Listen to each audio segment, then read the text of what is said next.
आदाब नाजरीन, सियासत टीवी का बेहद ख़ास प्रोग्राम हैदराबादी सितारे में मैं आप सभी का खैर मकदम करता हूँ। दोस्तों, खुशकिस्मती और बदकिस्मती का इन्हिसार हमारी सोच पर है। अगर आप ख़ुद को खुशकिस्मत समझते हैं तो छोटी से छोटी कामयाबी या खुशी भी बहुत बड़ी लगने लगती है, और अगर आप ख़ुद को नाकाम समझते हैं तो आप कभी कामयाब नहीं हो पाएंगे। आज हम बात करेंगे एंकरिंग की दुनिया का ताबिंदा सितारा मोहम्मद खुर्शीद अली से, जिन्हें स्टेज की दुनिया में अली के नाम से जानते हैं। अली अपने लफ्ज़ों के जाल, बातूनी व जादुई अंदाज और अपने मस्ताना लहजे की वजह से शायकीन को अपनी जानिब राग़िब करते हैं। अली की ख़ास बात यह है कि वो 3 ज़बानों इंग्लिश, उर्दू और तेलुगु में महारत रखते हैं, और दिगर एंकर्स से मुनफरिद वो मुख्तलिफ हैं क्योंकि वो बैक वक्त 3 ज़बानों में अपनी एंकरिंग का जादू जगाते हैं और खूब रंग जमाते हैं। तो आइए मुलाकात करते हैं तेलुगु, अंग्रेज़ी और हिंदी के मशहूर एंकर मोहम्मद खुर्शीद अली से, और जानेंगे इनकी ज़िंदगी से जुड़ी ख़ास बातें। आपका बहुत बहुत खैर मकदम किया था हमारे इस प्रोग्राम में, हैदराबादी सितारे में। आज आप आए अली भाई, बड़ी खुशी हो रही है। बहुत बहुत शुक्रिया KB जानी साहब, आपने मुझे यहाँ पर इनवाइट किया, मुझे यहाँ पर मधु किया। मैं आपका शुक्रगुजार हूँ। और ప్రత్యేకంగా జానీ గారు ఇక్కడ నేను వచ్చిన కారణం ఒకటే, ప్రతి వాడికి తెలుగు, హిందీ, ఇంగ్లీష్ రాదు. అందుకే మీరు నాకు మెచ్చుకున్నారు, మీరు నాకు ఈ స్టూడియోలో పిలిచారు.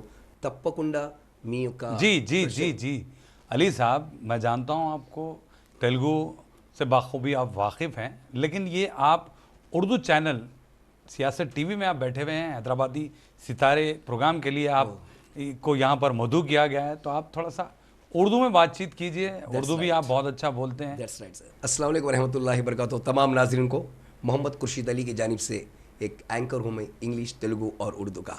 तो आज हमारे KB जानी साहब के कहने पर यहाँ पर आया हूँ। हैदराबाद सितारे में सियासत टीवी चैनल आप हमेशा देखा कीजिए और अपने कमेंट्स भेजा कीजिए।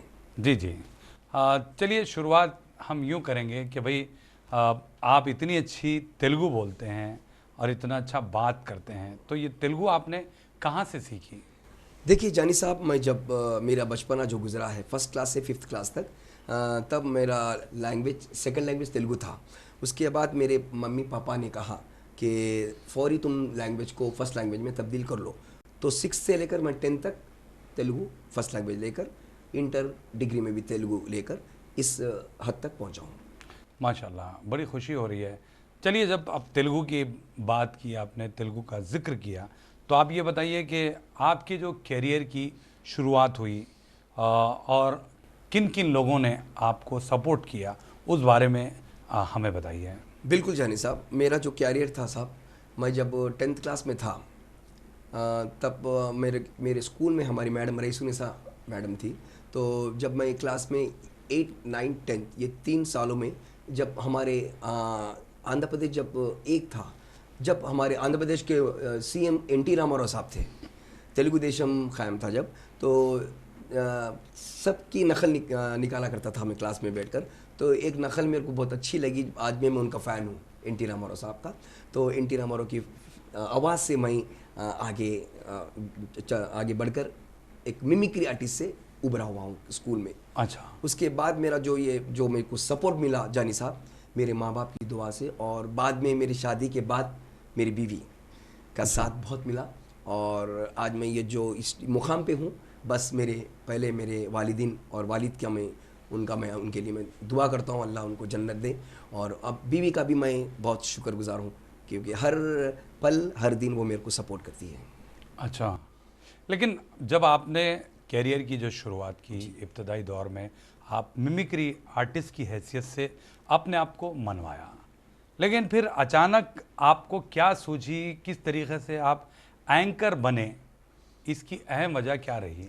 जानी भाई, मैं जब मिमिक्री करना शुरू करा, तो जब स्कूल में मेरे को 9th क्लास में मेरे को NT रामाराव का ड्रेस पहनाकर, क्योंकि मैं NTR के डायलॉग्स बहुत मारता था NTR साहब के, तो तब से मेरे को जूनियर NTR के नाम से मॉडर्न स्कूल जो मुशीराबाद में मुखी में आज भी स्कूल है वो, तो उस स्कूल में मेरे को आज भी गए तो खुर्शीद अली और अली के नाम से नहीं जानते, NT रामाराव साहब आ गए बोल के मुझे मुझे वहाँ पर आपको welcome खिताब किया। मिला। जी हाँ, खिताब मिला और मेरे को स्कूल से 25 सर्टिफिकेट्स, यानी हर अलग अलग स्कूल वाले भी मुझे 25 सर्टिफिकेट्स दिए, लेकिन मेरे स्कूल से एक अवार्ड मिला मुझे, जो हमारे मरहूम हमारे स्कूल के प्रिंसिपल अली जनाब मोहम्मद अफजलुद्दीन साहब ने मुझे एक बेस्ट मिमिक्री आर्टिस्ट के तौर पर एक स्कूल का लेटर भी दिया। वो आज में मैं रखा हूँ मेरे घर में। और बाद में मैं एंकर बनने की जो कारण है, एक प्रोग्राम मलकाजगिरी में हो रहा था, तो वहाँ पर मैं खाली चाय पीने के वास्ते गया तो समीर अख्तर एक इवेंट ऑर्गेनाइज़र है, वो वहाँ पर वो एक इवेंट पेश कर रहे थे जहाँ पर रज़्ज़ाक भाई उर्दू में अनाउंस कर रहे थे, जो आजकल जो एक मशहूर एंकर हैं। तब रज़ा भाई उर्दू में अनाउंस करते वक्त तो एक वहाँ के जब एमएलए साहब हमारे आकुला राजेंद्र साहब थे, तो उन्होंने कहा कि तेलुगु होना यहाँ पर, हिंदी समझ में नहीं आता वहाँ पर मलकाजगिरी में। तो वैसे मौके पर मेरे को मेरे दोस्त ने, एमएलए साहब ने, अली को भेजो वहाँ पर, क्योंकि मैं हर इलेक्शन में मैं तेलुगु में अनाउंस करता हूँ जानी भाई। तो मैं माइक ले लिया रज़ा भाई की तरफ से, रज़ा भाई ने मुझे बड़े प्यार अंदाज से माइक को मेरे हाथ में सौंपा। तब से मेरा कैरियर ग्रीन बावर्ची से स्टार्ट हुआ एज ए तेलुगु एंकर। अच्छा, तो इसका मतलब ये हुआ कि आपके जो करियर की शुरुआत थी जी, वो तो खैर आप पब्लिक मीटिंग्स, जी, यानी एमएलएस इवेंट, वगैरह जो भी पब्लिक मीटिंग में आपको बहुत ज़्यादा इनवाइट किया जाता हाँ। था, वहाँ पे आप तेलुगु में एंकरिंग करते जी थे। हाँ साहब, लेकिन इवेंट के ज़रिए जैसो जो आप रोशनास हुए, वो एक इवेंट चल रहा था जहाँ पे आपको मौका दिया गया, बिल्कुल। उसके बाद आपने इसको कैरियर के तौर पर चुना और बेशक। फिर आज तक अल्हम्दुलिल्लाह आप एंकरिंग कर रहे हैं, शुक्रिया साहब। है ना? जी हाँ, तो ये रही बात जानी भाई, जब मैं होटल से इवेंट शुरू करा तेलुगु में, तो आहिस्ता आहिस्ता मुझे रविंद्र भारती से कॉल्स आने शुरू हो गए, यानी वहाँ जो इवेंट्स करा रहे हैं तो एक तेलुगु एंकर चाहिए हमें रविंद्र भारती में और गांधी भवन में।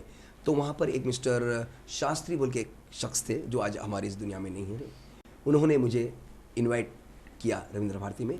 और एक भी एकेडमी है आज जो चल रही है, माधुरी एकेडमी बोलकर, उसमें मुझे इनवाइट किया कि तेलुगु में आप एंकरिंग करो।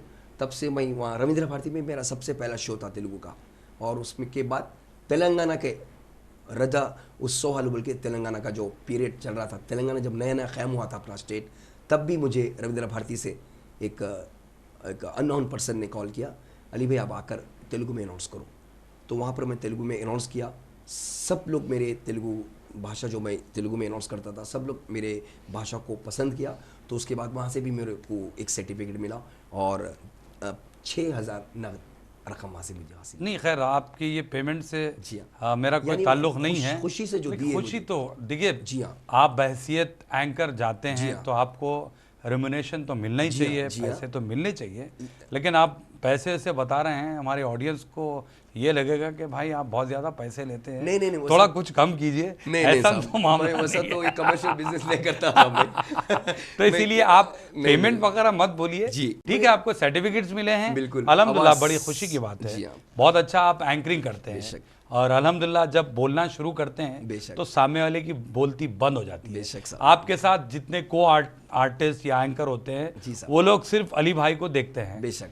तो ये जो आप बोलने का जो ढंग है, बोलने का जो स्टाइल है, क्यों लफ्ज़ों का जो खेल होता है एंकरिंग, तो एंकरिंग आपने बाज़ाब्ता किसी से सीखी है या फिर आप कुदरती तौर पे इस तरह की भाषा, इस तरह की लैंग्वेज को आप यूज़ करते हैं? नहीं साहब, मैं जानी भाई, मैं इसे गॉड गिफ्ट मुझे अल्लाह का दिया ये वरदान है। तो ये मुझे ये जो एंकरिंग करने का जो मौका मिला है, एन.टी. रामाराव की फिल्म में ज़्यादा देखा करता था बचपन में, और उनके एक एक डायलॉग को मेरे दिमाग में डालते हुए उनकी एंकरिंग देखने के बाद में बब्बन खान साहब का जो ड्रामा था अदरक के पंजे, वहाँ से मेरी शुरुआत थी, मैं एंकर बनूंगा, बन के दिखाऊंगा।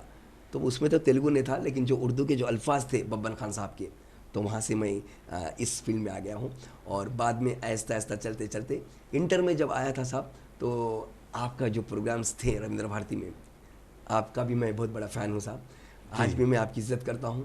और उसके बाद जब आपको मैं देखा हूँ, आपकी एंकरिंग में इतना दम है, उसके बाद मैं बोला जानी साहब के मुकाबले में मैं रहूँगा कैसा भी, मतलब उनके आगे नहीं बढ़ूंगा, पीछे रहूँगा। मैं एक वो ले लिया हूँ। नहीं, तेलुगु में तो आपने मनवा दिया, बस उतना ही बोल रहा हूँ। लोग आपको मानते हैं, अल्हम्दुलिल्लाह, बहुत अच्छी बात है। उतना ही। ये तेलुगु तो मैं सीखा हूँ एन.टी. रामाराव के डायलेक्ट से। NT जो भी डायलेक्ट्स होते हैं वो डायलेक्ट्स को मेरे दिमाग में डालते हुए तेलुगु को मैं बिना देखे ही, और आमतौर पे जानी भाई जितने भी एंकर से पहले लिख लेते हैं, आमतौर पे चाहे तेलंगाना में हो या आंध्र में, लिख लेके उसको पढ़ के अनाउंस करते, लेकिन मैं ना लिखता हूँ ना पढ़ता हूँ, मेरे जहन में जो भी आया, मेरे दिल में जो भी आया, मैं फटाफट रफाटफ कह देता हूँ।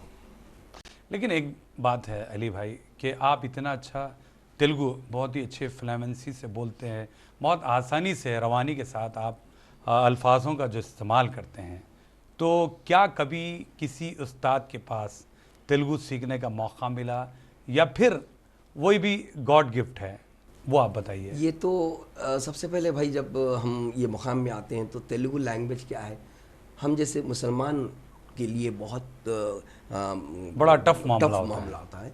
तो जब मैं फर्स्ट से लेके 5th क्लास जब पढ़ रहा था, हमारी एक टीचर थी कमला टीचर, आज भी वो हैं हमारे बीच, और उसके बाद जब 7th से लेकर 10th तक उमा टीचर, ये दोनों के प्रोत्साहित से, उनके आशीर्वाद से आज मैं उनका मैं आभारी हूँ, जिन्होंने मुझे तेलुगु जैसे मैं उनसे बात करता हूँ तो मुझे आज भी जब भी मैं जाता हूँ, तो मैं जब आशीर्वाद लेने जाता हूँ, दुआ लेने जाता हूँ, आज भी कहते हैं ఎక్కడున్నవరా ఎక్కడున్నవరా ఎక్కడున్నారో होते।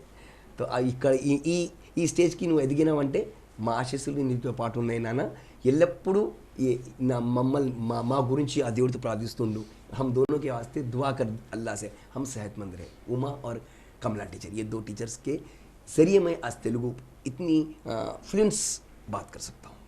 और मैं को किसका भी सहारा नहीं मिला जानी भाई, ना किसी ट्रेनिंग स्कूल में गया हूँ, ना किसी मास्टर के पास गया हूँ, ना गुरु के पास गया हूँ, ये अपना it's a god gift, got talent. लेकिन मेहनत भी आपकी रही होगी, क्योंकि जब आपने 2 टीचर्स का नाम लिया है और आपने शुक्रिया अदा किया है इस प्रोग्राम के ज़रिए, चलिए बहुत अच्छी बात है। लेकिन जहाँ से आपकी शुरुआत हुई वो है NT रामाराव साहब। जी हाँ, जो हूबहू आप नकल करते हैं, मिमिक्री करते हैं, तो मैं चाहता हूं कि आप NT रामाराव साहब की आवाज़ हमारे नाज़रीन को ज़रूर सुनाएं। बिल्कुल नहीं, ये इनकी आवाज़ सुनाने से पहले तो मैं शुक्रगुजार हूँ मेरे माँ बाप का, मेरे अम्मी अब्बा का, जो प्यार मुझे मिला, जो उनकी दुआ आज मिली, आज वो हमारे बीच नहीं है जानी भाई, लेकिन मैं अल्लाह पाक से दुआ करता हूँ कि अल्लाह पाक उन्हें जन्नत फिरदौस में आला से आला मुकाम अता फरमाए। आमीन। और बाद में मेरी बीवी यानी मेरी मिसेस, बिल्कुल उनका भी साथ बहुत अच्छा रहा, मेरी शादी के बाद भी उसने मेरे साथ ज़्यादा दिया और इंकरेज आज भी करती है। आप जहाँ कहीं भी जाओ सही सलामत जाओ, सही सलामत वापस आओ, उनकी दुआएं मेरे साथ हैं। अच्छा, एक सवाल यहाँ पर मैं जोड़ना चाहूँगा, जब आप बार बार आपके अहलिया मोहतरमा का जिक्र कर रहे हैं, तो अहलिया यानी आपकी बीवी का जो आप जिक्र कर रहे हैं, तो ये एक ज़ाती सवाल आपसे जुड़ता हुआ। बिल्कुल। आपकी जो शादी हुई है ये अरेंज मैरिज है या लव मैरिज है? नहीं, ये तो अरेंज मैरिज है साहब। मेरे वालिद साहब जब RTC में TTI थे, TSRTC अब है, पहले APSRTC में जी TTI थे, तो उनके यहाँ हमारे ससुर काम किया करते थे एज ए कंट्रोलर। अच्छा। तो वहाँ से हमारे चचेरे भाई भी गुलाम मुर्तज़ा, मेरे आज भी भाई मेरे हैं, पाशा भाई बोलते उनको प्यार से, अरे उन्होंने मेरा रिश्ता लगाया। तो देखो मेरे एक भाई है चचेरे जो टीचर हैं, जब मैं टीचर का काम ही किया करता था, उसके बाद सोशल सर्विस भी किया और आज भी कर रहा हूँ अल्हम्दुलिल्लाह। ट्यूशन भी पढ़ाता था, अरबी पढ़ाता था मस्जिदों में। तो एक बच्चा है मेरे पास जो पढ़ा लिखा है, बोलते मेरे को ये जो रिश्ता मिला है हमारे चचेरे भाई की तरफ से। अच्छा, it's not a love marriage, it's a arrange marriage साहब। अच्छा, नहीं, जब आपको इतना सपोर्ट मिल रहा है तो अल्हम्दुलिल्लाह। अच्छा, भाभी जी हाउसवाइफ है या फिर कुछ जॉब वगैरह? नहीं, काम तो करते, बोले तो हम बोले नहीं, हमारे जितने भी मेरे 9 भाई है साहब, 9 भाई और एक बहन है, तो हमारे फैमिली में किसी औरत को हम बाहर नहीं भेजाते। वैसे तो ग्रेजुएट है, पोस्ट ग्रेजुएट है, और मेरी एलिया भी BCom है और हिंदी पंडित। अरे घर में ट्यूशन पढ़ा लेते हो तो पढ़ा लो, नहीं वो भी न को बोला, मैं हूँ बस। बिल्कुल। तो आपकी तालीमी काबिलियत? मेरा भी BCom है साहब, BCom है, और हमारे मिसेस का भी BCom। चलिए, तो चलिए आप जो NT रामाराव की आवाज़ बोल रहे हो, एक दो झलक। बिल्कुल। सबसे पहले किसका? NT रामाराव। NT रामाराव साहब। సోదరి సోదరులారా, అన్నలారా, తమ్ముళ్ళారా, నా ప్రియమైన తెలంగాణ గడ్డ ప్రజలారా, మీరందరికీ నా యొక్క హృదయపూర్వక నమస్కారాలు అప్పగిస్తున్నాను. ఏమిటిని ఆలోచిస్తున్నారా? ఈరోజు సియాసత్ పేపర్ బహుశా మీరు చదివే ఉంటారు. వారు ఇక ఒక చక్కటి ఛానల్ని స్టార్ట్ చేశారయ్యా, సియాసత్ టీవీ ఛానల్. అందులో ఒక మంచి కార్యక్రమాన్ని పెట్టారు, హైదరాబాద్ సితారే. మరి ఈ కార్యక్రమాలను ప్రతిరోజు మీరు చూడవలసిందిగా నా ప్రేక్షకులందరికీ మళ్ళీ కోరుచున్నాను. ఇక్బాల్ గారు ఏమన్నారంటే, సారే జహాं से अच्छा हिंदुस्तान हमारा, हम बुलबुले इसके, ये गुलसिता हमारा అన్నాడు. क्या बात है, बहुत ज़बरदस्त, क्या बात है अली भाई. बहरहाल आपसे बहुत सारी हम बातें भी करेंगे और भी बहुत सारी आवाज़ें सुनने बाकी है. यहाँ पर मैं थोड़ा सा आपको रोकता हूँ. बिल्कुल. तो नाजरीन, आप कहीं जाइएगा नहीं, मिलते हैं एक मुख्तसर से वक्फे के बाद.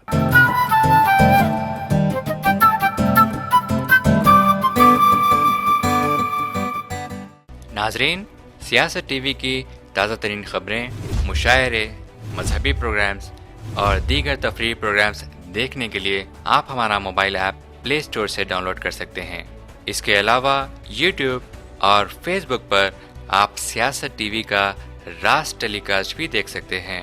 यूट्यूब पर सियासत टीवी सब्सक्राइब करें और बेल आइकॉन पर क्लिक करें ताकि नए वीडियोस आप तक फौरी तौर पर पहुंच सकें.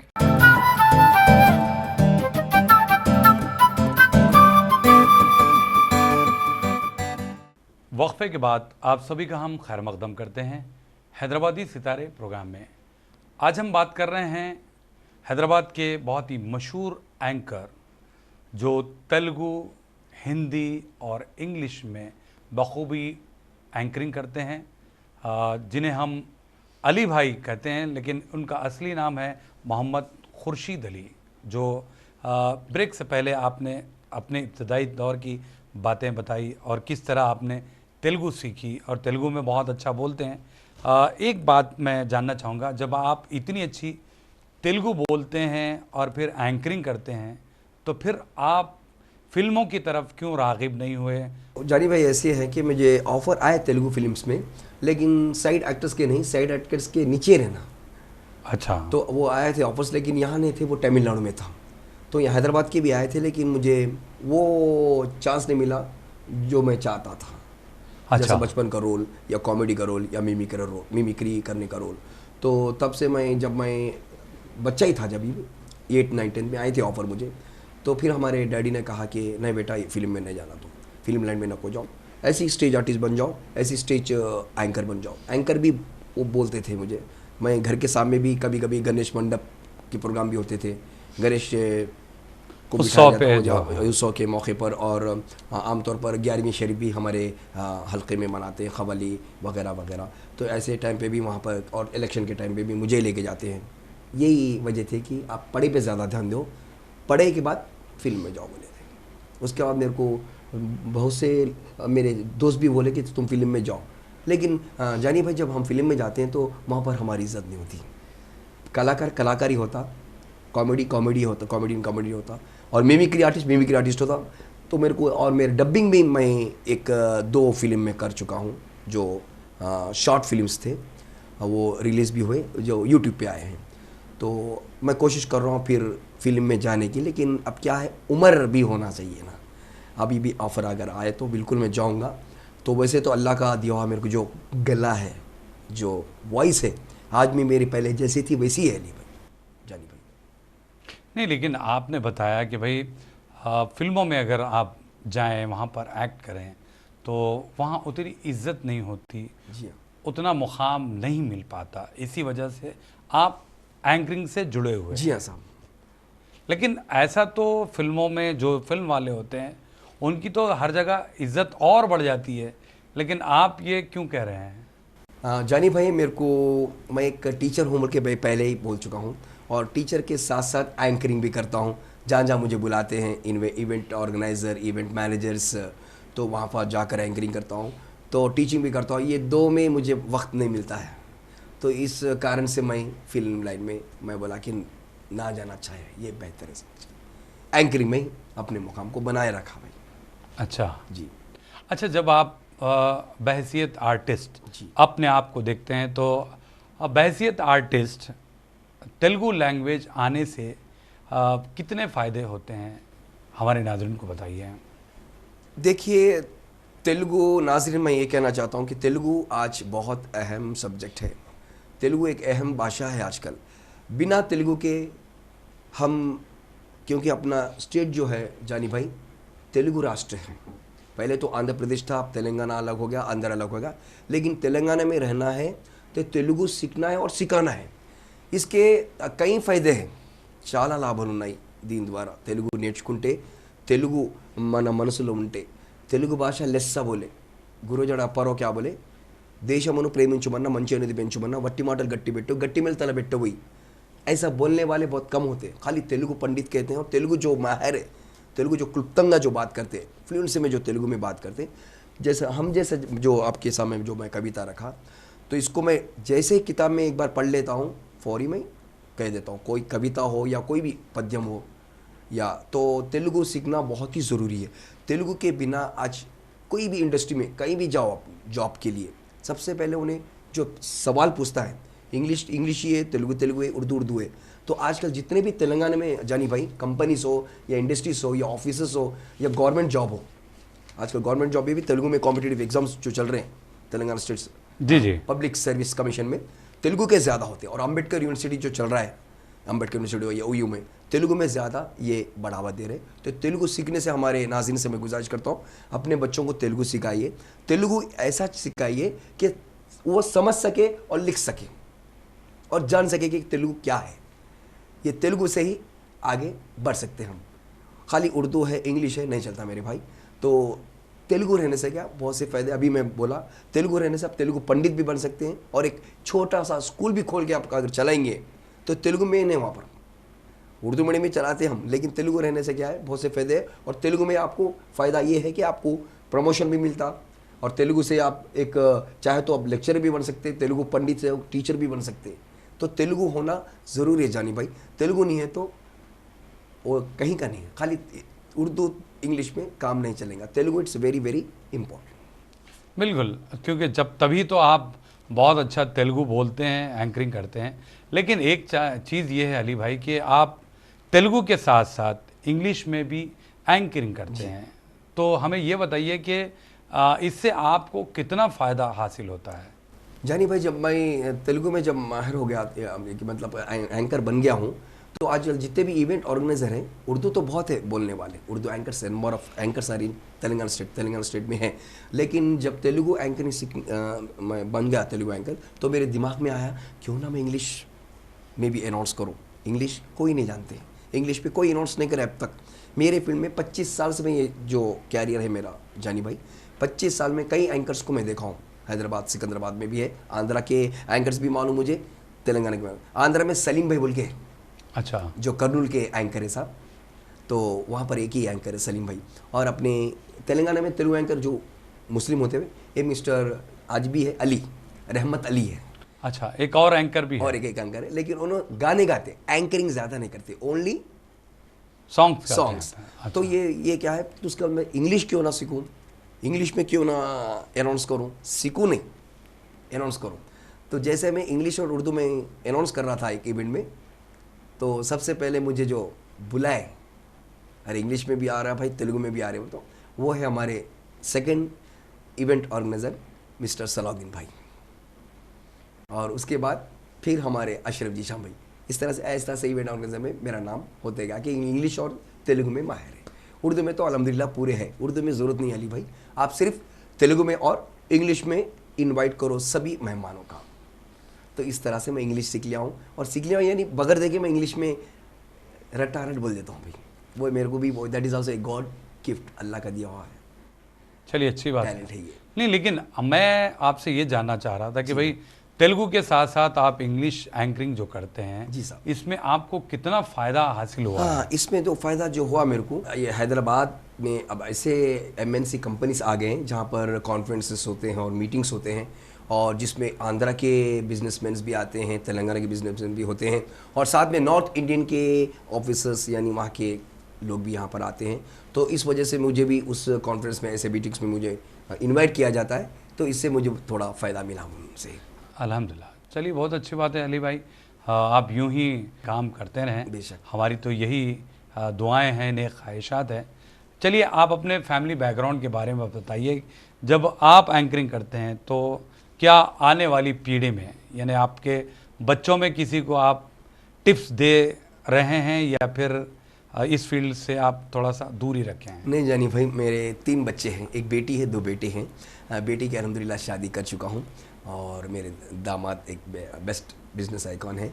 और मेरा जो बड़ा बेटा है बीटेक करके है, जो एलजी कंपनी में अच्छा ट्रेनिंग ले रहा है और बीटेक कंप्लीट हो चुका है। और सेकंड बेटा जो आपका फ़ैन है मोहम्मद अज़हर अली, और मेरा बड़ा बेटा मोहम्मद अनवर अली, ये दोनों भी फ़ैन हैं। तो सेकंड बेटा भी बीटेक जो मेथोडिस्ट कॉलेज में कर रहा है, पढ़ाई कर रहा है, आखिरी फाइनल ईयर है। तो इन दोनों बेटों को मैं यही मशवरा देता हूँ कि तुम मेरे फील्ड में नहीं आना, आप बनो तो इंजीनियर बनो या कोई एक बड़ा बिजनेसमैन बनो या कोई ऐसे कंपनी में काम करो जहाँ पर रुतबा आपका बड़ा हो। तो ऐसी फील्ड में, ये फील्ड में मैं मेरे बच्चों को लाना नहीं चाह रहा। नहीं, लेकिन आप जब इतनी अच्छी मिमिक्री करते हैं, इतनी अच्छी एंकरिंग करते हैं, फिर आपको तेलुगु बड़ी अच्छी आती है, तो आपके लड़कों को भी तेलुगु आती होगी? जी हाँ, दोनों को भी आती है अल्हम्दुलिल्लाह। छोटा बच्चा तो मेथोडिस्ट कॉलेज में से नंबर 1 है। अवार्ड्स भी हासिल कर चुका है और तेलुगु में थोड़े डायलेक्ट्स मारता है वो, गुल्लू दादा के, खास तौर पे गुल्लू दादा साहब के। और कभी कभी अब मैं जब उनको बोला जानी, अरे हाँ मैं भी पप्पा जानी साहब को मेरे दिल, हाँ मैं इनके नकल भी करता हूँ कॉलेज में। आपका भी नकल करता है बेटा मेरा अज़हर अली। अच्छा, तो थोड़ी बहुत मिमिक्री मेरा अज़हर अली कर लेता, अनवर अली नहीं करता। अच्छा, तो ये है मेरा बैकग्राउंड। और मेरी मिसेस तो मिसेस ही है अल्हम्दुलिल्लाह, बिल्कुल, तो उनका साथ आज भी है, हमेशा रहेगा, यही मेरी। अल्हम्दुलिल्लाह। अच्छा अली भाई, आपने जिक्र किया अवार्ड्स का। जी। जब आपके लड़के को इतने सारे अवार्ड्स मिल रहे हैं तो हमें ये बताइए कि आपको कितने अवार्ड्स मिले हैं? तो मेरे को सबसे पहला अवार्ड एनटीआर का मिला साहब, जब एनटी रामाराव जिंदा थे मरहूम। मेरा जो घर था मुशीराबाद में, मेरे घर के जस्ट 1 किलोमीटर की दूरी पर ही उनका स्टूडियो था, रामकृष्ण स्टूडियो, आज भी कायम है वो। अच्छा, तो वहाँ पर मैं सवेरे सुबह दूध लाने जाता था, तो एनटी रामाराव साहब बाहर आते थे, बात करते थे, यूँ करते थे, यूँ करता था, कभी यूँ करता था, तो एनटी रामाराव साहब यूँ देखिए।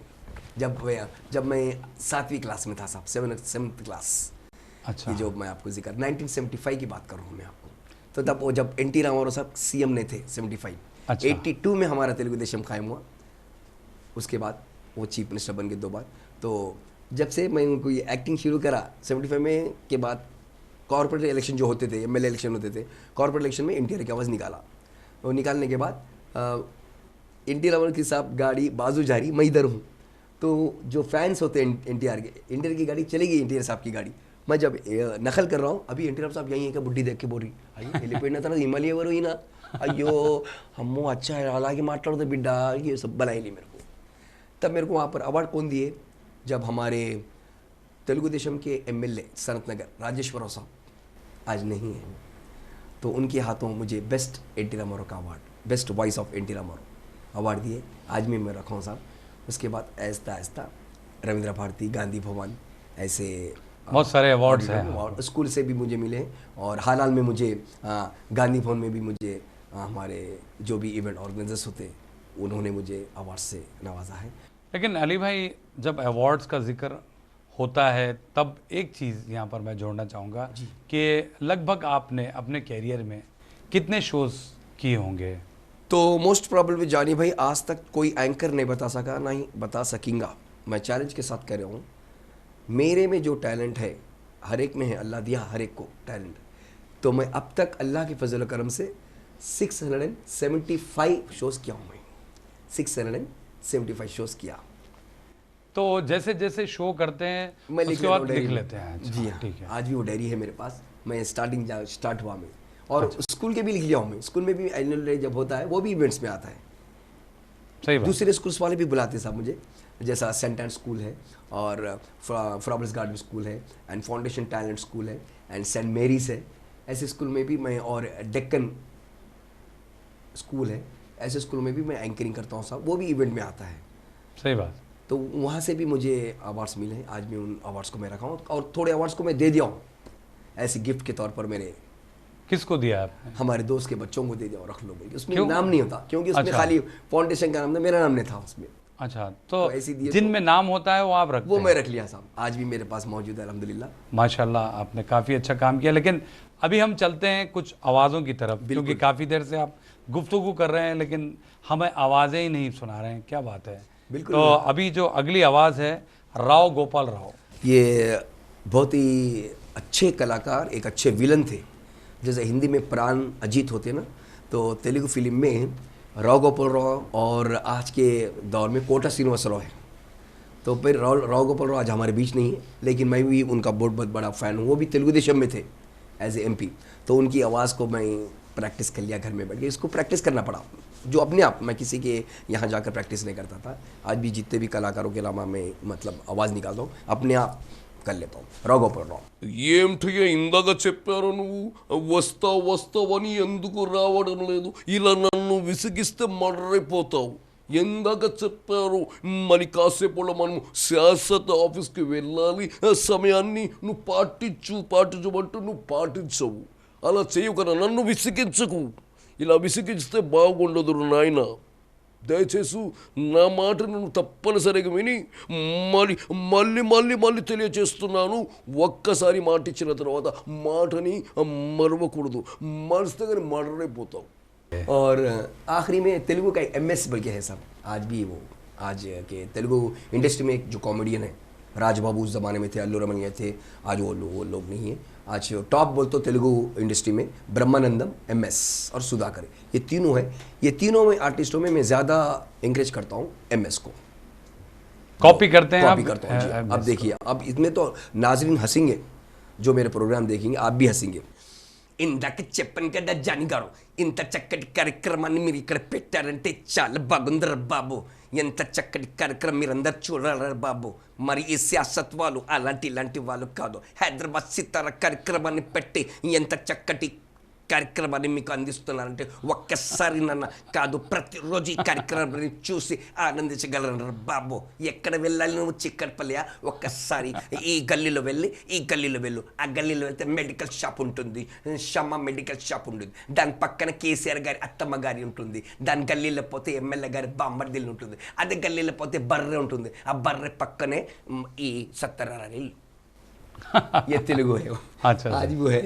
ये एक्शन से हम एंकरिंग करते हैं। चलिए, अच्छी बात है। लोग भी बहुत खुश होते हैं डायरेक्ट से, और ये बहुत अच्छा कलाकार है आज भी।